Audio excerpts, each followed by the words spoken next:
PEC, JSC ও JDC পরীক্ষার ফল প্রকাশ। পিইসিতে পাশের হার ৯৫.18, JSC জেডিসিতে ৮৩.৬৫। School পর্যায়ে পাবলিক পরীক্ষা শিক্ষার্থীদের ভীতি দূর করবে, মন্তব্য প্রধানমন্ত্রীর। বিনামূল্যে বই বিতরণ কার্যক্রমের উদ্বোধন। ভারতের খাগড়াগড়ে বোমা বিস্ফোরণ মামলায় আসামি সাইদ বগুড়ায় গ্রেপ্তার, অস্ত্র উদ্ধার। চট্টগ্রামের কর্ণফুলী তৃতীয় সেতুর সংযোগ সড়কের কাজ শুরু হলেও চলছে ধীর গতিতে। খোঁড়াখুঁড়ি আর ধুলাবালিতে চরম দুর্ভোগ।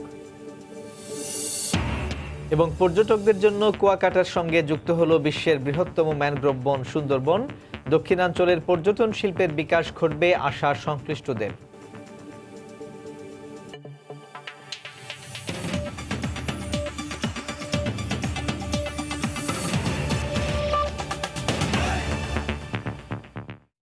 বাংলা সময়ের সঙ্গে আছি আমি পারমিতা হিম এবং আমি সাজিদ রাজু। পিইসি, জেএসসি ও সমমানের পরীক্ষার ফল প্রকাশ হয়েছে আজ। পিইসিতে সারা দেশে পাশের হার ৯৫.18% এবং জেএসসি জেডিসিতে ৮৩.৬৫। পরীক্ষার ফল পেয়ে বিভিন্ন স্কুলের শিক্ষার্থীরা উল্লাসে ফেটে পড়ে। এ সময় নেচে গেয়ে দল বেঁধে আনন্দ ভাগ করে নেয় শিক্ষার্থীরা।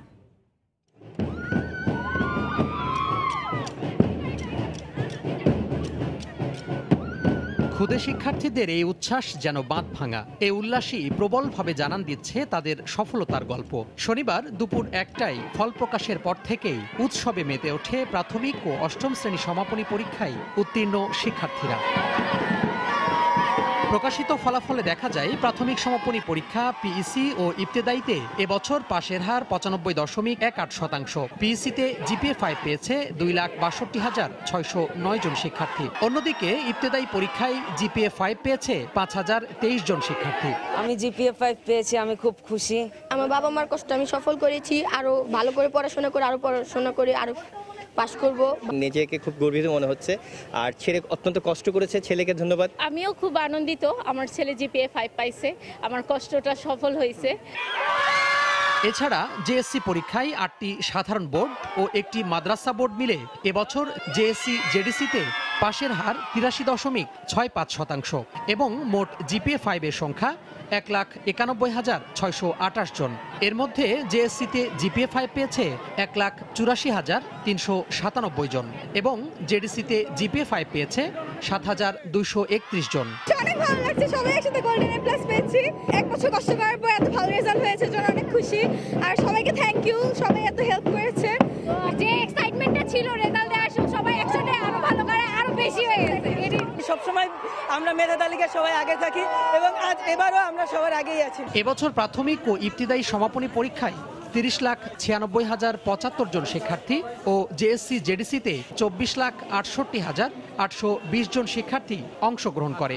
গত নভেম্বরে সারা দেশে একযোগে প্রাথমিক ও অষ্টম শ্রেণী সমাপনী পরীক্ষা অনুষ্ঠিত হয়। তোহাকান তামিম, সময় সংবাদ, ঢাকা। এদিকে রাজধানীর মতো সারা দেশেও ফল জানার পর উল্লাসে মেতে ওঠেন শিক্ষার্থীরা। এবার প্রাথমিক শিক্ষা সমাপনী পরীক্ষায় বিভাগের মধ্যে বরিশাল ও জেলার মধ্যে গোপালগঞ্জে পাশের হার সবচেয়ে বেশি, তবে কুমিল্লায় এবার পাশের হার সবচেয়ে কম। ব্যুরো প্রতিবেদক ও জেলা প্রতিনিধিদের পাঠানো তথ্য ও ছবি নিয়ে ডেস্ক রিপোর্ট। চট্টগ্রামে ফলাফল জানার পর আনন্দে মেতে ওঠে শিক্ষার্থীরা। প্রশ্নপত্র ফাঁসের বিভিন্ন অভিযোগের পরও ভালো ফল হওয়ায় খুশি শিক্ষার্থী ও অভিভাবকরা। এবার চট্টগ্রাম বোর্ডে পাশের হার ৮১.১৭।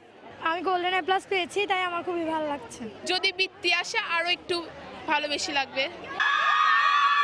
বরিশালের শিক্ষার্থীদের এই আনন্দ উচ্ছ্বাস জানান দিচ্ছে তাদের কষ্টে অর্জিত ফলের। শিক্ষার্থীদের চেষ্টা আর পরিশ্রমের পর ফল ভালো করায় অভিভাবকদের পাশাপাশি সন্তুষ্ট শিক্ষকরাও। সার্বিকভাবে শিক্ষার্থী যাতে ভালো করে সেই নিরিখে আমরা আমাদের সবসময় প্রয়াস রেখেছি।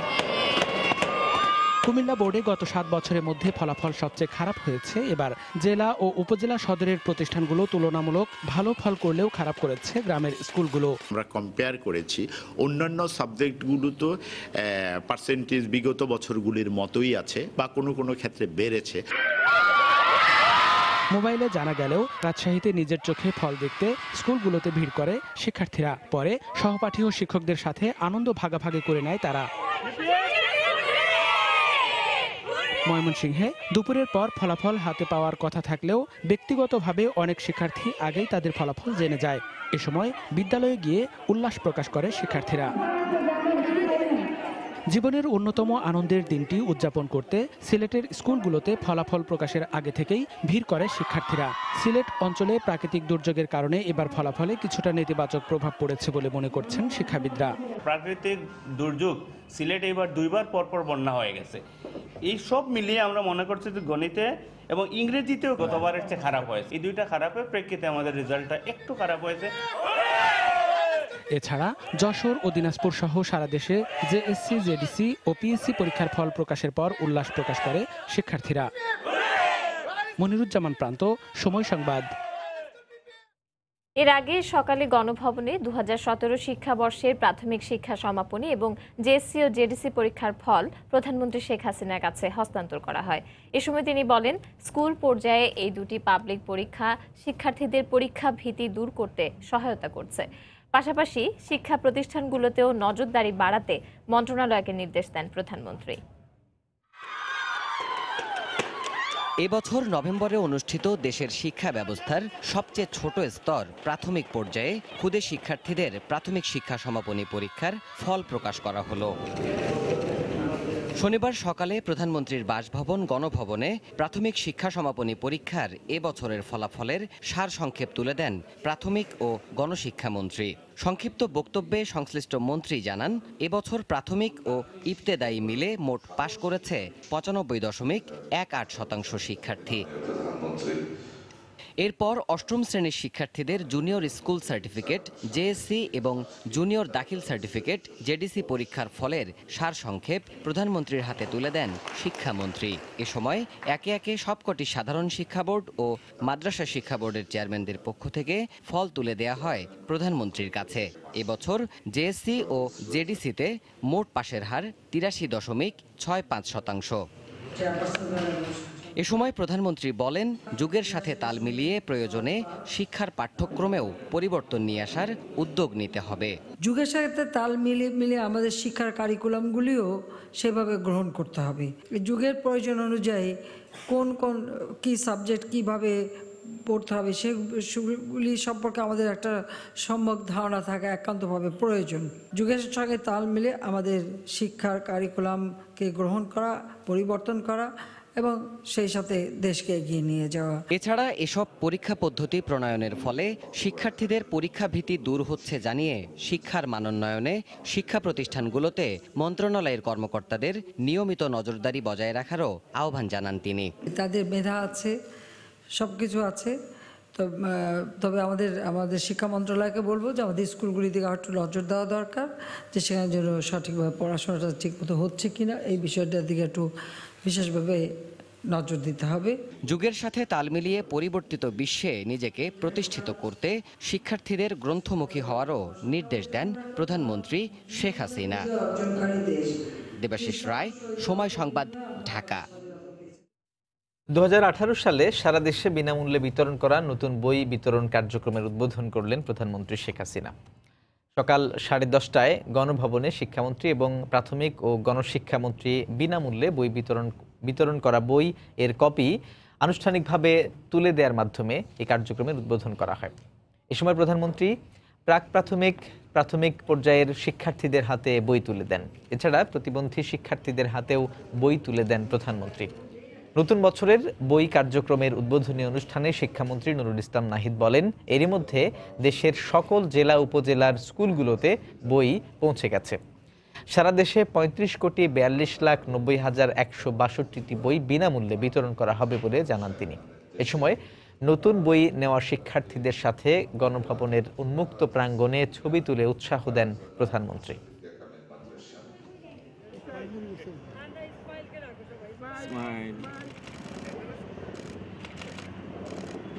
যোগ্য নাগরিক হিসাবে আমাদের এই দেশের সমস্ত মানুষকে তৈরি করা, সেটি করতে গেলে শিক্ষার কোনো বিকল্প নেই এবং প্রাথমিক শিক্ষাই হলো সকল শিক্ষার ভিত্তিমূল। সেই জায়গাটাকে সামনে নিয়ে আমাদের যে লক্ষ্য MDG আমরা ছুঁয়েছি পুরোপুরি। আমাদের সামনে এখন লক্ষ্য SDG 4। এইবার সবচেয়ে বড় আকর্ষণীয় বিষয় হলো যে আমাদের বইয়ের মান অনেক উন্নত হয়েছে। বইয়ের ছাপা সুন্দর হয়েছে, বইয়ের কাগজ ভালো হয়েছে, আমরা 4 রঙের বই ছাপিয়েছি। এইবারই প্রথম পরিপূর্ণভাবে 12টি মাধ্যমিকের বইকে আমরা পুনর্লিখন করে, সহজতর করে, সংক্ষিপ্ত করে, সুখপাঠ্য করে আমরা এবার দিচ্ছি, এবং দেখলেই বোঝা যায় যে তার মানটা আগের চেয়ে অনেক বৃদ্ধি পেয়েছে। বাংলার সময় আরো থাকছে। সীমান্তে হত্যা বন্ধ সহ বিভিন্ন ইস্যুতে চট্টগ্রামে কমান্ডারদের বৈঠক। লালমনিরহাটে বিএসএফ এর গুলিতে বাংলাদেশি নিহত।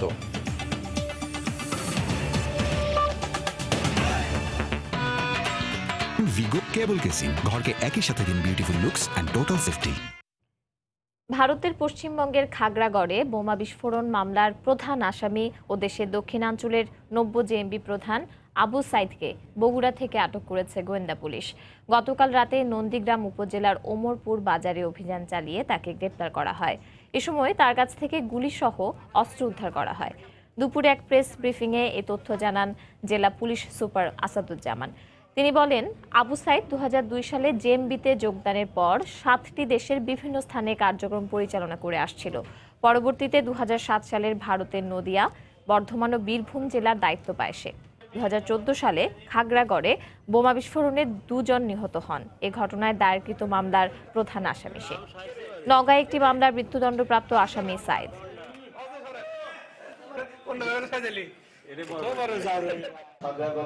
বোমা বিস্ফোরণের মূল হোতা ছিল এই সাইদ। ওই বোমা বিস্ফোরণের ঘটনার পরে তার বিরুদ্ধে মামলা হয় এবং তাকে গ্রেফতারের জন্য শুধু কলকাতা না, এই এনআইএ হচ্ছে ন্যাশনাল ইনভেস্টিগেশন এজেন্সি, তাকে ধরিয়ে দেওয়ার জন্য 10 লক্ষ রুপি পুরস্কার ঘোষণা করে। দেখছেন বাংলার সময়, সঙ্গেই থাকুন। দেখছেন বাংলার সময়। স্কিনের নতুন সব অ্যাডভেঞ্চারের পার্টনার দুরন্ত বাইসাইকেল, ফ্লাই উইথ দুরন্ত স্পিড। লালমনিরহাটে সীমান্ত এলাকার বিএসএফ এর গুলিতে এক বাংলাদেশি নিহত হয়েছেন। লাশ ফেরত আনতে পতাকা বৈঠক ডেকেছে বিজিবি। হাতীবান্ধা উপজেলার দেখাওয়া সীমান্তে এই ঘটনা ঘটে। বিজিবি জানায়, ভোরে একদল গরু ব্যবসায়ী ভারতীয় সীমান্তে গরু আনতে যায়। এ সময় বিএসএফ তাদের লক্ষ্য করে গুলি ছুড়লে ঘটনাস্থলেই শফিকুল ইসলাম নামে এক বাংলাদেশি নিহত হন। এই ঘটনার প্রতিবাদ জানিয়ে সন্ধ্যায় পতাকা বৈঠকে বসার কথা রয়েছে বিজিবি ও বিএসএফ এর। নিহত শফিকুলের বাড়ি হাতীবান্ধার আমঝোলা গ্রামে। এদিকে সীমান্তে হত্যা, মাদক পাচার সহ বিভিন্ন ইস্যুতে ঐক্যবদ্ধ হয়ে কাজ করার ঘোষণা দিয়েছে বিজিবি ও বিএসএফ। সকালে চট্টগ্রামে রিজিওনাল কমান্ডার পর্যায়ে এক যৌথ সংবাদ সম্মেলনে এ ঘোষণা দেওয়া হয়। নগরীর হালি শহরে বিজিবির সাউথ ইস্ট রিজিওনাল হেডকোয়ার্টারে রিজিওনাল কমান্ডার পর্যায়ে 4 দিন ব্যাপী বৈঠক হয়। বৈঠকের শেষ দিন সংবাদ সম্মেলনে বক্তব্য রাখেন বিজিবির অতিরিক্ত মহাপরিচালক brigadier general M Zahid Hasan ও বিএসএফ এর পক্ষে ইন্সপেক্টর জেনারেল সঞ্জীব রঞ্জন ওঝা। গত 27শে ডিসেম্বর থেকে শুরু হওয়া রিজিওনাল পর্যায়ের এই বৈঠকে উপস্থিত ছিলেন বিজিবি ও বিএসএফ এর শীর্ষ কর্মকর্তারা।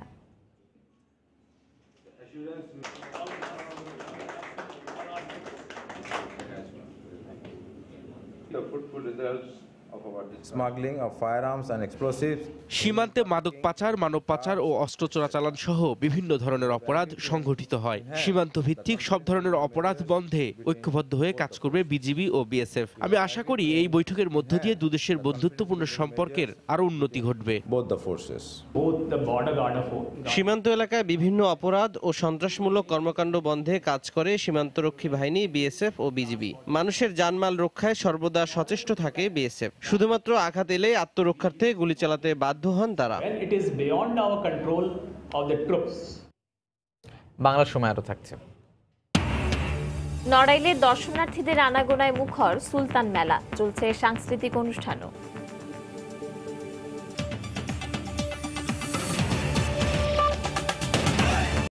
উত্তরের হিমেল হাওয়া ও ঘন কুয়াশায় বিপর্যস্ত হয়ে পড়েছে দেশের বিভিন্ন অঞ্চলের জনজীবন।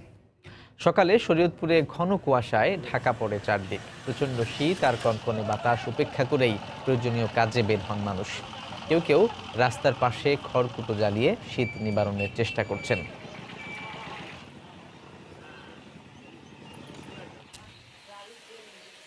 চুয়াডাঙ্গায় জেঁকে বসেছে শীত। আজ সর্বনিম্ন তাপমাত্রা রেকর্ড করা হয়েছে 12.5 ডিগ্রি সেলসিয়াস। তীব্র শীতে জনজীবনে একটু স্বস্তি পেতে চা ও পিঠার দোকানে ভিড় করছেন নিম্ন আয়ের মানুষ। নওগাঁয় আজ তাপমাত্রা 12.7 ডিগ্রি সেলসিয়াস রেকর্ড করেছে স্থানীয় আবহাওয়া অফিস। হাড় কাঁপানো শীতে বিপর্যস্ত স্বাভাবিক জীবনযাত্রা।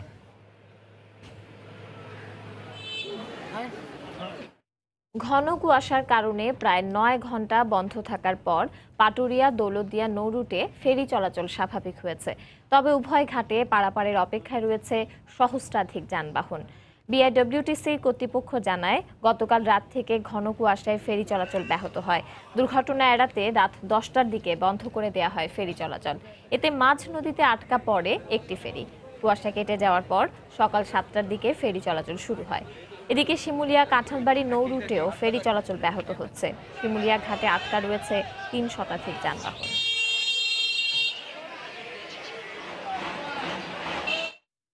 এদিকে ঢাকা টাঙ্গাইল মহাসড়কের বঙ্গবন্ধু সেতুর প্রায় 7 কিলোমিটার এলাকা পর্যন্ত ধীর গতিতে চলছে যানবাহন। ঘন কুয়াশার কারণে গত কয়েকদিন ধরেই সেতুর উপর এই অবস্থার সৃষ্টি হয়। সেতুর পূর্ব সংযোগ সড়ক থেকে সল্লা পর্যন্ত যানবাহন থেমে থেমে চলছে। এতে দুর্ভোগে পড়েছেন যাত্রী ও পরিবহন চালকরা। ধীরগতির কারণে গন্তব্যে পৌঁছাতে অনেক সময় লাগছে তাদের। এর আগে ঘন কুয়াশায় দুর্ঘটনা এড়াতে সকাল 8টা পর্যন্ত ওই এলাকায় সব ধরনের যানবাহন চলাচল বন্ধ রাখা হয়। এতে সেতু ও রাস্তার উভয় পাশে দীর্ঘ যানজটের সৃষ্টি হয়। আটকা পড়ে কয়েকশো ছোট বড় যানবাহন।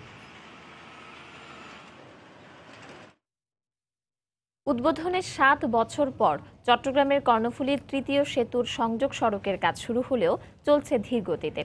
শুরুর 18 মাসের মধ্যে কাজ শেষ করার কথা থাকলেও গেল 10 মাসে কাজ হয়েছে মাত্র 20%। ধীরগতি, খোঁড়াখুঁড়ি আর ধুলাবালির কারণে চরম দুর্ভোগের শিকার চট্টগ্রাম, 3 পার্বত্য জেলা ও কক্সবাজারের লাখ লাখ মানুষ। ঠিকাদারি প্রতিষ্ঠানের দাবি, সরকারি সেবা সংস্থাগুলোর সমন্বয়হীনতার কারণেই এমন ধীরগতি। আশরাফুল আলম মামুনের ক্যামেরায় শফিকুল আলমের প্রতিবেদন। 2010 সালে উদ্বোধনের পর কর্ণফুলী তৃতীয় শাহ আমানত সেতুর এই সংযোগ সড়কের কাজ শুরু হওয়ার কথা, কিন্তু জমি অধিগ্রহণ, টেন্ডার প্রক্রিয়া ও ঠিকাদার নিয়োগ সহ নানা জটিলতায় কাজ শুরু হয়নি। অবশেষে দীর্ঘ 7 বছর পর গত মার্চে শুরু হয় কাজ। গেল 10 মাসে কাজ হয়েছে মাত্র 20%। সেতুর উত্তরে শহর প্রান্তে 5 কিলোমিটার 6 লেনের কাজের ধীরগতি আর খোঁড়াখুঁড়ির কারণে ভোগান্তি পোহাচ্ছেন নগরীর সাধারণ মানুষ। মনে হয় কাজ দেরি হলে ওরা কাজের টাকাটা বেশি আদায় করতে পারবে। অনেক দূর থেকে আসতেছে, অনেক কষ্ট পাচ্ছে, দুলা বালু পানি মারছে না, এজন্য আমরা চলাফেরা করতে অনেক অসুবিধা হয়ে গেছে। একটু দ্রুত হলে আমাদের জন্য ভালো হয়। আর শাহ আমানত সেতু পেরিয়ে দক্ষিণ প্রান্তে 3 কিলোমিটার 4 লাইনের কাজের একই অবস্থা। এখনও চলছে মাটি ভরাটের কাজ। এতে দুর্ভোগে দক্ষিণ চট্টগ্রাম সহ 3 পার্বত্য জেলার মানুষ। কাজ একদিন করা আর 10 দিন করে না এরা। এখানে আমরা দোকান দিয়ে অনেক মানে দুর্ভোগ আছে। সবারই ভোগান্তি হচ্ছে। এখানে দেখা যাচ্ছে যাতায়াত কষ্ট হচ্ছে, এখন মানুষ চলাচলের কষ্ট হচ্ছে। আর ধীরগতির জন্য সরকারি সেবা সংস্থাকে দুষলেন ঠিকাদারি প্রতিষ্ঠানের এই কর্মকর্তা। ইউটিলিটি শিফটিং, ল্যান্ড রেগুলেশনের প্রবলেমগুলো আমাদেরকে যত দ্রুত সম্ভব সমাধান করে দিলে আমরা নির্ধারিত সময়ে কাজ শেষ করতে পারবো বলে আশা করি।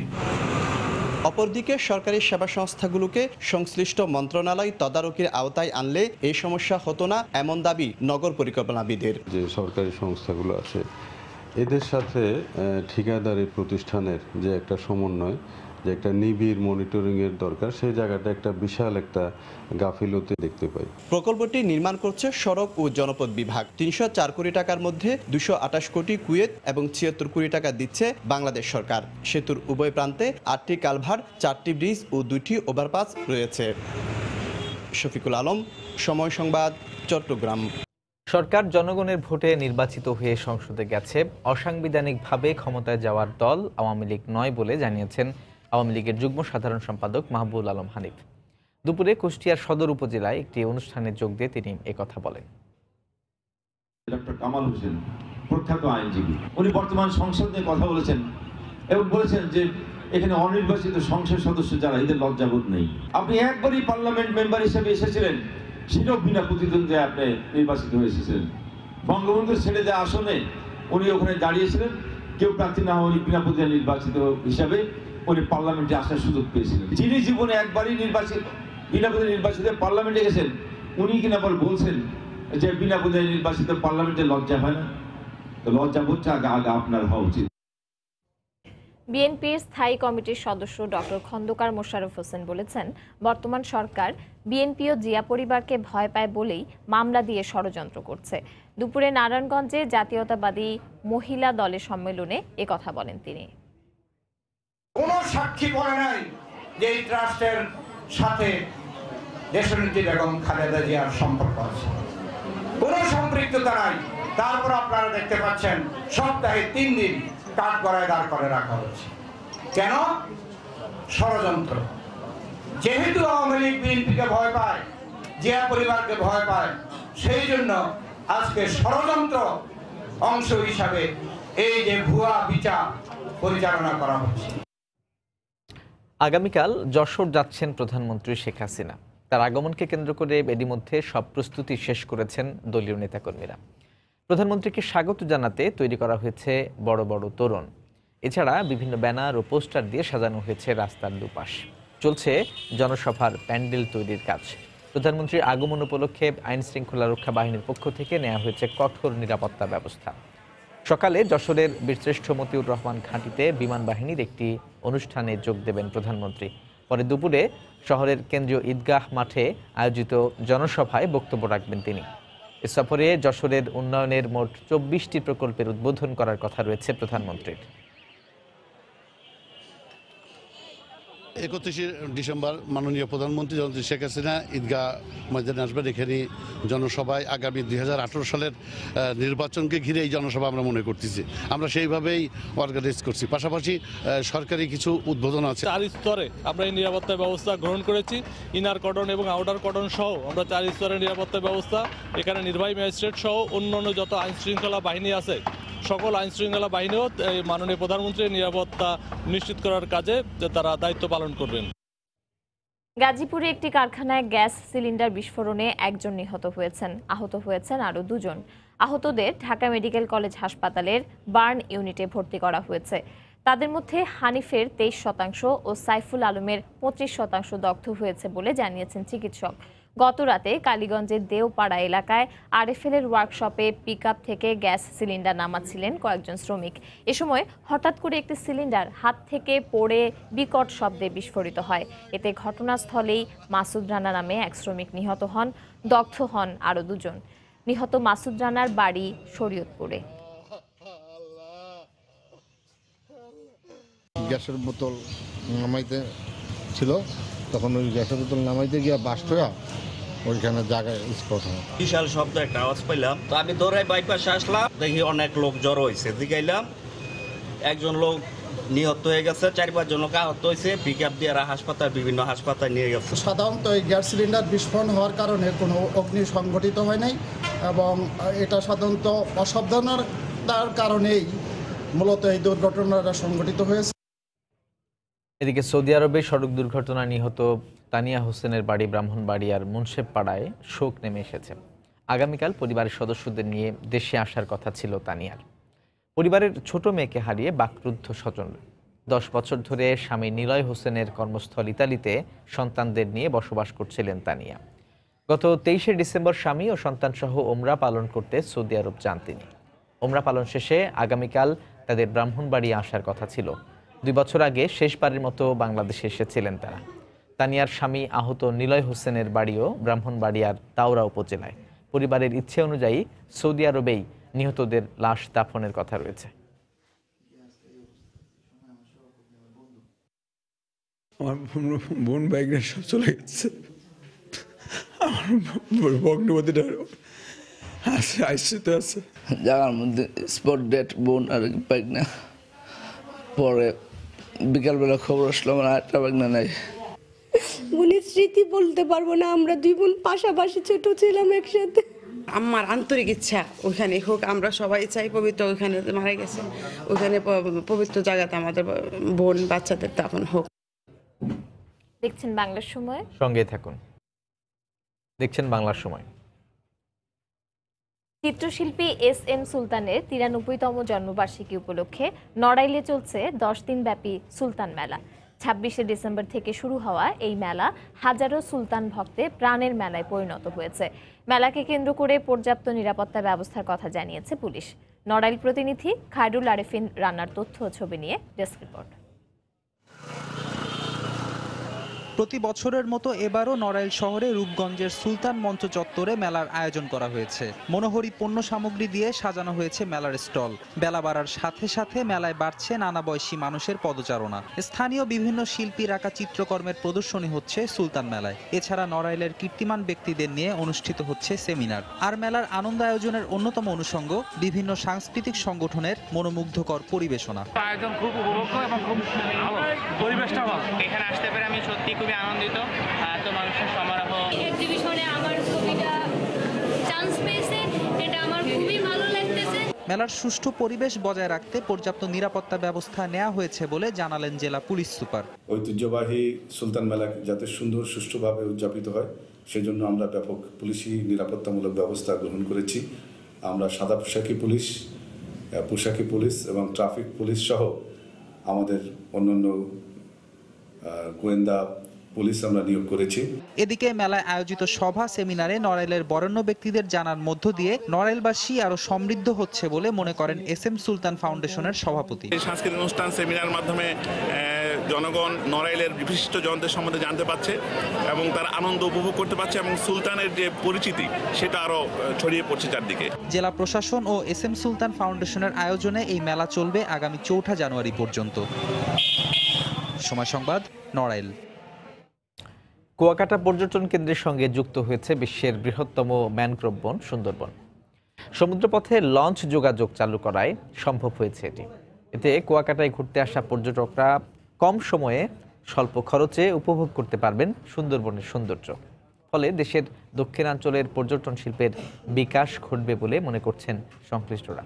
বিস্তারিত এম এ আজিমের রিপোর্ট। শুধু সমুদ্র পার নয়, এই প্রথম মাঝ সমুদ্রে বসে এর সৌন্দর্য উপভোগ করার সুযোগ পাচ্ছেন কুয়াকাটায় ঘুরতে আসা পর্যটকরা। চারদিকে অথই জলরাশি, তার মধ্যে মাছ ধরছে জেলেরা, কখনো পিছু নিচ্ছে গাংচিল বা চিল, আর সূর্যরশ্মি সমুদ্রের বুকে তৈরি করছে ঝিলমিল আলোর খেলা। মাত্র 2 ঘন্টার মধ্যেই দেখা মিলবে সবুজে ঘেরা সুন্দরবনের, আর হরিণসহ বিভিন্ন বন্য প্রাণীর দেখা মিলবে সুন্দরবনে ঢুকতেই। একের পর এক প্রকৃতির এমন অপরূপ দৃশ্য মুগ্ধ করছে সব পর্যটকদের।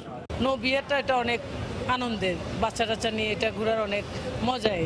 সুন্দরবনের যে চারপাশে লীলাভূমি নদী থেকে কেমন, সেটা কিন্তু আগে কখনো দেখা হয়নি। তবে সুন্দরবনগামী লঞ্চটিতে উঠতে ভোগান্তি পোহাতে হচ্ছে পর্যটকদের। এই স্টিমারে উঠার জন্য একটা জেটির প্রয়োজন। নাইলে নৌকায় করে উঠলে যে কোনো সময় দুর্ঘটনা করতে পারে। ওঠার সময় নৌকার সার্ভিসটা একটু বৃদ্ধি করা যেত, ওখানে একটা ট্রলার দেওয়া যেত। পর্যটন সংশ্লিষ্টরা বলছেন সুন্দরবন দেখার সবথেকে সহজ রুট এখন এই লঞ্চ। ফলে বাড়বে পর্যটকের সংখ্যা আর প্রসার ঘটবে স্থানীয় ব্যবসার। কুয়াকাটা, কটকা, কচিখালি ঘুরে আবার কুয়াকাটা ঢুকতে পারবে। কুয়াকাটা তো ভ্রমণ করলোই, পাশাপাশি সুন্দরবনও ভ্রমণ করলো। একটা পর্যটক আরও একদিন বাড়তি কুয়াকাটায় রাত্রি যাপন করবে। সেদিক থেকে আমরা হোটেল মোটেলের মালিকগণ ব্যবসায়িকভাবে একটা সফলতা পাবো। সব ধরনের সুযোগ সুবিধা বাড়ানোর আশ্বাস দিলেন নৌ পরিবহন মন্ত্রী ও লঞ্চ মালিকরা। খুব শীঘ্রই এই নদী খননের ব্যবস্থা করে দেবো ইনশাআল্লাহ, এবং যেই জায়গা থেকে এই পর্যটক জাহাজ চলবে সেই জায়গাতে একটি পল্টনের ব্যবস্থা করে দেবো, ভালো একটা পল্টন। প্রতিদিন হয়তো কুয়াকাটা থেকে 3-4টা জাহাজ ছেড়ে যাবে। কোনোটা সোনাকাটা ইকো পার্কে চলে যাবে, কোনোটা যে সোনারচর চলে যাবে। লঞ্চে কুয়াকাটা থেকে সুন্দরবন যাওয়ার ভাড়া নির্ধারণ করা হয়েছে সর্বনিম্ন 1,500 ও সর্বোচ্চ 3,000 টাকা। দেশের দক্ষিণে সমুদ্র উপকূল জুড়ে পর্যটন কেন্দ্র রয়েছে 5টি। এর মধ্যে কুয়াকাটা সুন্দরবনের সাথে যুক্ত হয়েছে একটি মাত্র লঞ্চ যোগাযোগের মাধ্যমে, যার ফলে ঘুরে দেখার পরিধি বেড়েছে পর্যটকদের, বেড়েছে আনন্দের মাত্রাও। কাছাকাছি থাকা অন্যান্য পর্যটন কেন্দ্রগুলোকেও যুক্ত করা গেলে দক্ষিণাঞ্চল জুড়ে গড়ে উঠতে পারে একটি অসাধারণ পর্যটন জোন। সুন্দরবনের কটকা থেকে এম এ আজিম, সময় সংবাদ। সমাজের তৃণমূলে আর্থসামাজিক উন্নয়নে ভূমিকা রাখায় এবছর জয় বাংলা ইউথ অ্যাওয়ার্ড পেয়েছে দেশের তরুণ উদ্যোক্তাদের 30টি সংগঠন। ডিসেম্বর মাস জুড়ে আলো ছড়ানো এই সংগঠনগুলোর গল্প প্রচার করছে সময় সংবাদ। অদম্য বাংলাদেশের গল্পে আজ থাকছে সাতক্ষীরার শ্যামনগর ফুটবল ও সমাজ উন্নয়ন একাডেমি।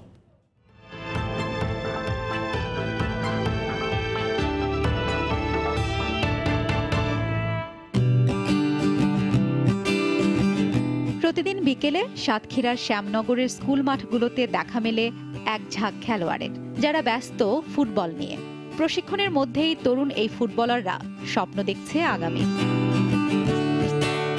অবসর সময়ে ফুটবলের প্রতি তাদের মনোনিবেশের মূল কারিগর আক্তার হোসেন।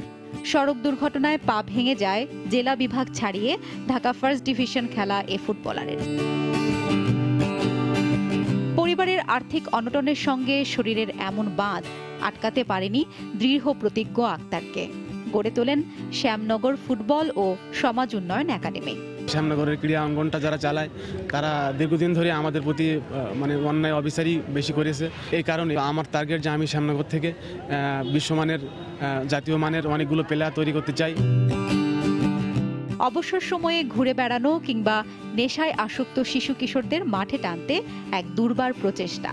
জীবন সম্পর্কে নানাভাবে সচেতন করার পরই তাদের নামানো হয় ফুটবল প্রশিক্ষণে। ছেলেদের পাশাপাশি তার একাডেমিতে যোগ দিচ্ছে পিছিয়ে থাকা পরিবারের কিশোরীরাও।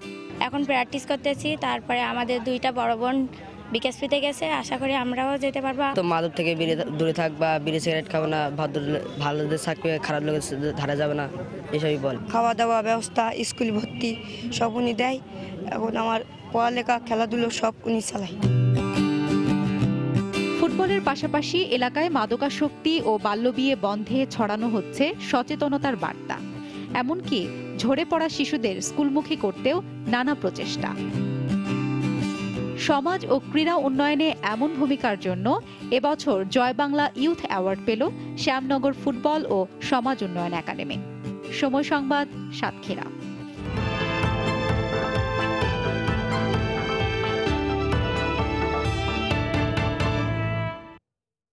বাংলা সময়ের শীর্ষ সংবাদ জানিয়ে দিচ্ছি আরো একবার।